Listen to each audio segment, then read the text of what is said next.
আসসালামু আলাইকুম। শিউলিস ফ্যামিলি থেকে আপনাদের শিউলি আপু আবারও চলে এসেছি একদম সহজ রান্নাবান্না সহজ রেসিপি নিয়ে। আর আজকের রেসিপিটা হতে যাচ্ছে কি সেটাই দেখতে চোখ রাখুন শিউলিস ফ্যামিলিতে।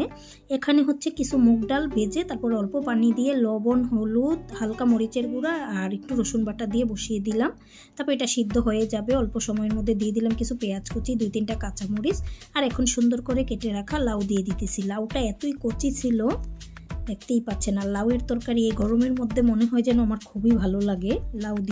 লাউয়ের তরকারি দিয়ে রুটি খেতেও ভালো লাগে, তাই একটু বেশি করেই রান্না করে নিতেছি যেন ভাত দিয়েও খাওয়া যায়, রুটি দিয়েও খাওয়া যায়।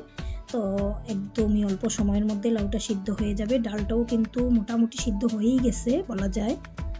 এই তো দেখতে পাচ্ছেন লাউ কিন্তু আস্তে আস্তে একদম কমে যাচ্ছে সিদ্ধ হয়ে হয়ে। আর দেখতেই পাচ্ছেন ডাল একদম মিহি হয়ে যাচ্ছে সিদ্ধ হয়ে।